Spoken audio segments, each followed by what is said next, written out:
Hello friends, welcome to my channel Thottam.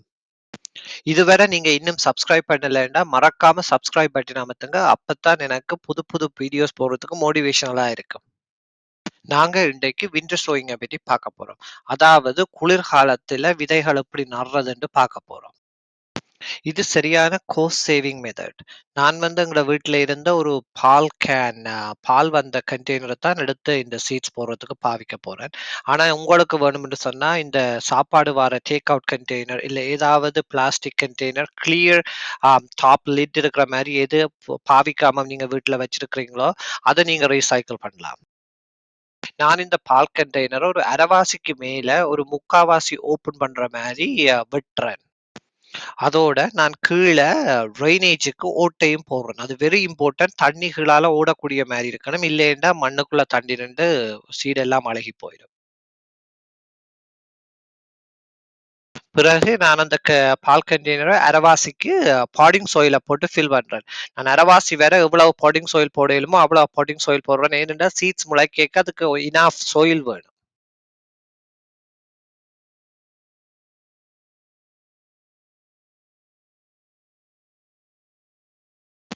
நான் பிறகு அதுக்குள்ள சீட்ஸ போட போறேன். இந்த முறையில செய்யறதுக்கு நீங்கள் ஏதாவது சீட்ஸ தேர்ந்தெடுக்கணும்னா, அந்த சீட்ஸ்ன்ற பேக்கேஜ்ல பாருங்க. எந்த சீட்ஸ்ல சேல் இருக்கு, சில்லிங் பீரியட் இருக்கு, இல்ல ரெஃப்ரிஜரேட்டர்ல வைக்கணும், குளிர்ல குளிர் நிலையில இருக்கணும் இந்த சீட்ஸ்ன்னு சொன்னா, அந்த சீட்ஸ் எல்லாம் பெர்ஃபெக்ட்டா வொர்க் பண்ணும் இந்த மெத்தடுக்கு.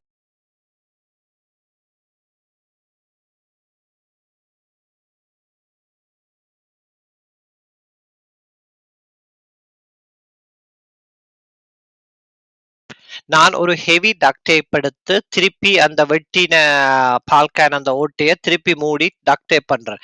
ஏனென்றா இது இதுக்குள்ளால குளிர் போகக்கூடாது. குளிர் ஆக மொத்தமா இந்த பால் கேனுக்குள்ள குளிர் போற ஒரே இடம் அது இந்த மேல் வாய் ஓட்டையால மட்டும்தான் இருக்கணும். மத்த எந்த இடத்தாலயும் போகக்கூடாது. ஸோ அதால நான் டக்ட் டேப் இந்த டேப் தான் விண்டருக்கு ஹெவியா நிக்கும்.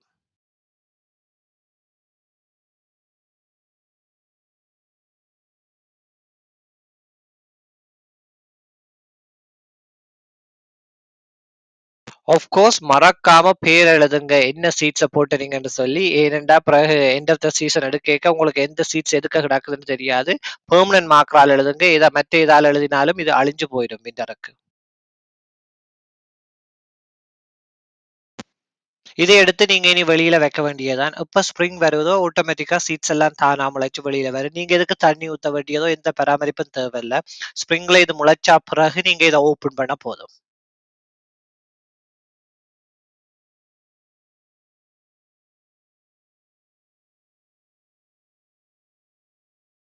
இந்த முறையில வளர்க்கைக்க உங்களுக்கு சரியான டைம் சேவிங்கும், கோஸ்ட் சேவிங்கும். டைம் சேவிங்ன்னு சொன்னா நீங்க தண்ணி ஊத்த தேவையில்ல, பராமரிக்க தேவையில்ல. சும்மா வெளியில வச்சு விட்டா அது தன் பாட்டுக்கு நேச்சரே அதுண்ட வேலை செய்யும். மணி சேவிங்ன்னு சொல்லி பார்த்தீங்கன்னு சொன்னா, உங்களுக்கு வீட்டுக்குள்ள ஸ்டார்ட் பண்ணிக்கலாம். உங்களுக்கு க்ரோ லைட் தேவை, ஹீட் மேட் தேவை, அத விட ஃபேன் தேவை. அதொன்றும் இதுக்கு தேவையில்ல.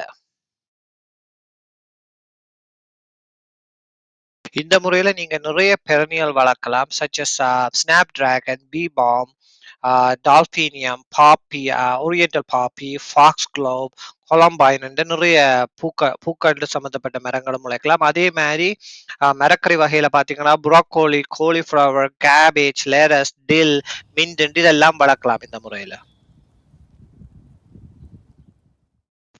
இந்த ப்ராஜெக்ட் கூடுதலா ஒரு குளிர் கன்றுகளுக்கு தான் ஒத்து வரும்.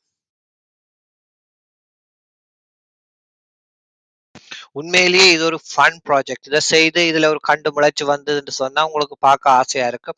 அது மட்டும் இல்லாம இந்த இதுல முளைச்சு வர கண்டுக்கு கிளைமேட் ஷாக் இருக்காது. நீங்க இன்டோர்ல போட்டு ஒரு கண்டு சீட்ஸ் எடுத்து அத அவுட்டோருக்கு கொண்டு போய்க்க அதுல அந்த கிளைமேட் ஷாக் இருக்கும். இன்டோர் டெம்பரேச்சருக்கும் அவுட்டோர் டெம்பரேச்சருக்கும் இருக்கிற வித்தியாசம்.